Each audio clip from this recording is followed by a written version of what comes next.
I ask you a question? Can I ask you a question? Can I ask you a question to what you're alluding to? I feel like Arsenal, I know you haven't won a major trophy since the FA Cup, and I get that. But what I don't get, and I think you're alluding to, is this kind of weird infighting of setting this player off against this player and this player against that player. I get that at teams and clubs that are in turmoil, that are full of toxicity. Your squad are together.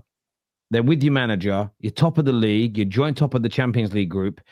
I agree with you. It should be, we're getting Kai Havertz back. More options, not put him in over him. He's this. The way the conversation, it reminds me of when you guys were in your peak Wenger out era where it was player wars, manager wars, fan wars. I just don't see the need for Arsenal fans. I'll be blunt with you as all. I don't see the need for you guys to be toxic with it. You're in a really good place.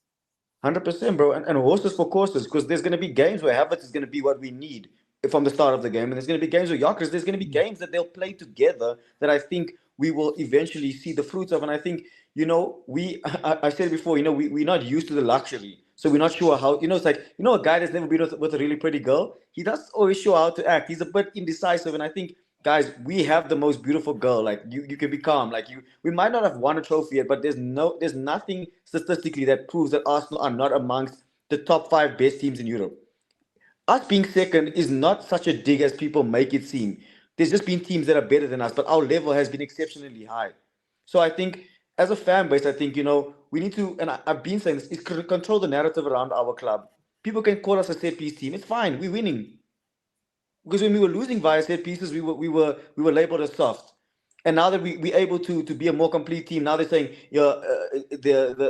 everyone always give excuses. So I think we need to just. No, they're scared, Shannon. They're scared. That's all it is, bro. And it's okay. And I think it's a badge of honor. I think as Arsenal fans, listen, I'm not getting ahead of myself. We probably will lose games this season, and I think as a fan base, it's how we react to that. It's like, okay, guys, in a 38 game season, you probably could lose about 3 or 4 games, right, give or take. But it also depends on what the other teams are doing. Liverpool have lost 3 league games in a row, so that gives us a bit more room for error, can I say? So when the inevitable blip happens, just control your rational around it. Let's not lose our heads, because football it changes quickly. So yeah, I mean, not going on a long monologue, but overall, very happy, very professional performance. On to Crystal Palace. I think we celebrate tonight, but I think on to Palace, get another good win. Let's get a real run going. And it doesn't have to be perfect, but just get the wins. Because at this point of the season, it's just about getting as many points and your style of play clicks in later on in the season. But yeah, that's just my take, guys. I hear that. Thank you, bro. Brandon. You must be happy. So, do you know what? I love Brandon. He's been coming on the show many, many years. And you've had some, me and you haven't really, but you've had some moments on here, especially with the gal when Pussygate and everything else. But you must, that sounded really bad, but yeah, that you must be very, very happy with tonight. Of course. Actually, pre-match preparations for me was a blanket and a pillow because I thought we was in for a ball fest tale, to be honest with you. I thought Atletico, defensively structured, that's what they're known for. Arsenal, not really known for breaking teams who are defensively structured down very well.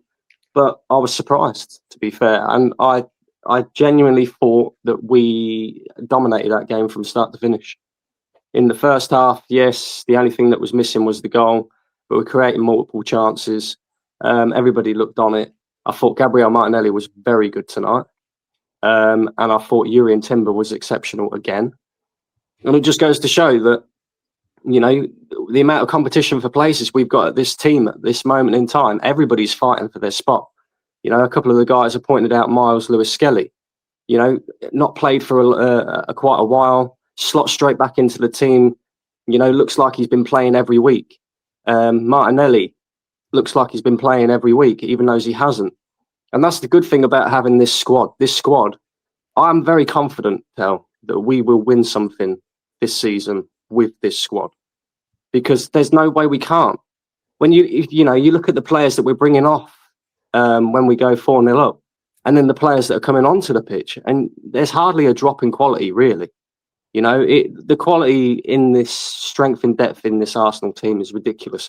But that was our acid test tonight, and we passed with flying colours. 4 goals. Yes, the first one was set piece again. You know, any other team. I mean, I used to say that Arsenal scoring from set pieces, is that really sustainable? But we've sustained it for nearly 2 seasons now. So maybe we could sit there and say, if this was any other team other than us, then maybe it's not sustainable. But it seems to be a sustainable way of scoring for us. Open up the floodgates. It was good to see Gyökeres score 2 goals. He desperately needed that, because in the first half, I've got to admit, I was sitting there thinking, you know, he looks like he's slotted in a bit better. He's definitely warming to the task of being an Arsenal striker. He works really hard on and off the ball. Bit clunky at times. And I'm thinking, is that going to be the thing that makes Mikel Arteta make the decision? Do you know what? Maybe we play Havertz, because Havertz on the ball gives more in terms of his technical ability on the ball is a lot better than Gyökeres's. So I was worrying for him in that first half, because I'm thinking, you know, we brought you in to be a goal scorer. You're not really scoring at the moment. I know it's very, very harsh to be saying that, because he is only settling into the side. But I look at Havertz returning from injury. Is the manager going to prefer him? I don't know. But 2 goals to give him confidence tonight is a good thing. You know, hopefully he can carry on that scoring run. He's definitely starting to settle in well. And the thing is, I don't even think we're at full tilt yet. And that's the thing that's given me confidence. I'm looking at these players and I'm thinking, Eze, he's starting to get into it a little bit more, but he's not at his best yet. Saka, prime example would be Saka as well. Beginning of the season, you could see that the injury from last season was still affecting him. Over the last 3 to 4 games, you're now starting to see the Bukayo Saka that we all know again. You know, Trossard's come into the team and he's scoring goals. Everything at the moment is running perfectly smoothly for Arsenal. And I don't see us losing many games, I mean, we've conceded 3 goals all season. And we don't give away many chances either. I mean, tonight we give 1 or 2 chances away to Atletico, but that was through our own mistakes. I don't see teams creating many chances against us because we don't allow them to. And unless we make mistakes ourselves, I just don't see how we're going to concede goals. I don't see us losing many games. I think the only thing that can maybe hurt us is draws. But if we continue to keep playing like we have been, especially since the Newcastle game onwards, I'm quite confident we can win something this year. In fact, I'm quite confident we could win maybe 2 trophies this year. When you look at that squad, you could. I think the Champions Premier League and Champions League. Well, look, but this is the thing, right? In the Premier League, a lot of teams will be happy to get a draw against you. Fulham didn't even want to lose 2-0. They just went, we'll just take the one, we'll take the loss, and no more goals being conceded. The Champions League is different because teams, yes, it's in the knockout stages, a team could theoretically just play for a draw, play for extra time, and try and win on penalties. But that's such a gamble. At some point, Champions League teams are going to open up, and when you get to the knockout stages, you are going to be up against teams that will attack you. And I think that's when Arsenal are going to be at the most potent. If you can maintain this defensive discipline when you're up against teams that open up more, that's when I think Arsenal could get some real... You know what else seems to be a feature with us at the moment as well, Tel? We seem to be learning from mistakes, past mistakes, against teams that we would have faltered against before. Like, for example, Newcastle. Praise? Interesting. You say interesting, Miguel, but I've been saying this anyway. You know, it's not necessarily Arteta praise. I'd say, he takes credit. Of course, he's the manager. But also, I think the squad makes a massive difference. I think we can all sit here and say, now that we haven't got a bench. Build the squad. Yeah, of course. Yeah, of course. I'm joking. He takes credit. But I'm not going to sit here. I'm not going to sit here and overpraise him because he's not yet won anything. You've already done that. Not even knowing it. Not really. Well, I just want to point out that if Brandon is being this positive, things must be going really, really well for this club. It's a new look, Brandon. It's a new look outlook. It's just everything. Yeah, Brandon. By the way, bruv, you look so much better without a beard. You look slick, bruv. I look about 12. You look younger. You look younger and less homeless. Like you look much better, man. Man was looking like Liver King. Is this what happens when you get a win?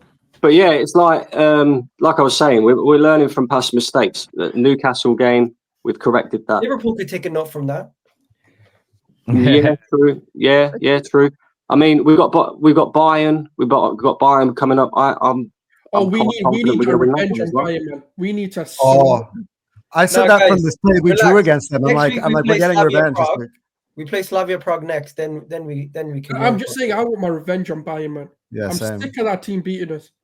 Yeah, they're really good again this year. That'd be a really good game. That will be. This season can just be called Revenge Tour because we're just gonna go around slapping everyone who beat us in the past. Mate, I'm on it. I'm on loan. I'm with you, boys. I'm together. We're together. I love this joke, Terry. There's only one. I love the fact that people take it kind of seriously, which I found funny at the weekend. Someone actually mentioned that. How can you ever want any other team but your own to win? I'm like, did you not notice every Arsenal fan in the country celebrating Man United won at the weekend? Because it's not celebrating Man United's win. They're celebrating, it did say for their club. Football fans are weird online, I tell you. Seb, my old mate. There's only one thing that can stop Arsenal other than Arsenal, and that's Erling Haaland. He's a joke. I thought you were going to say Gal. I'll need to play him one more time this year. Anyways, love guys. Cheers, man. Appreciate it. Seb, what you saying, brother? So I just got back from work. I had to watch it on my laptop at work, but everyone was saying Haramble. Everyone was saying terrorist football before this. All the memes were out, the low blocks. And you know Jamie O'Hara. That was horrific earlier, but everyone credit to Arteta. What an attacking game that was. What a beautiful display. Even in the first half, we should have been two up easily. Absolutely battered them. And this is no joke of a team. This is an Atletico Madrid side that's never lost by that margin in the Champions League ever, especially under Simeone. And we battered them. This team just beat Real Madrid. They stuck 5 goals past Real Madrid, and we just slapped them silly. It was so good seeing Gyökeres score his goal. Even Lewis Skelly proving that he should still be in this side with that beautiful run he made. Martinelli is proving that was wrong. Even me, I was having heavy criticism from last year, but that was a wonderful finish. But overall, we just took our chances, absolutely ground them down, and it was the perfect performance really that we needed, especially with Gyökeres getting his brace. I've just had a bet with my mate who supports United that he said he won't hit 20 goals in the league. I was like, I'll take that all day of the week. He's going to hit more than 20 in the league. This should hopefully kickstart his run. But it was the perfect evening. I couldn't. And I just seeing that celebration. Apparently, Anton, it was real. Gyökeres and Gabriel doing that celebration together as a pair. Beautiful stuff. Beautiful. And the fact we did score a set piece. Jamie O'Hara, I hope you were watching that because I hope we win every game by set piece, just so it rattles absolutely everybody. I hope every goal is a set piece goal. Why would you not be happy with being so good at something else? We've got 16 more goals than everybody else in the last few years. So it's just like, why would you not use that tactic when you're good at it? If Spurs were like that, he would not be complaining at all if they were top of the league and doing that on set pieces. But the perfect display today, and I couldn't have asked for more. Apart from getting more corners, so Mayaka came in. But apart from that, I'm pretty happy with the result there, I think. Baz won. I was too busy running around my house like dancing that I forgot to look at the screen to see what the players were celebrating. So I was awesome that was a real. When Maguire scored the other day and we got the opening goal, I ran around the house celebrating. And the only bad thing about it is you come and sit back down and go, "Oh, did you get to see it again?" Like it's annoying. Yeah. Sometimes just stay and watch this.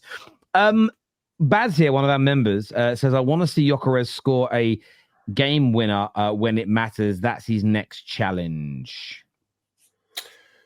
I mean, this is where it gets silly, in it. Like, don't get it twisted. I've been critical of Gyökeres, but just let him score. That's what we need him to do.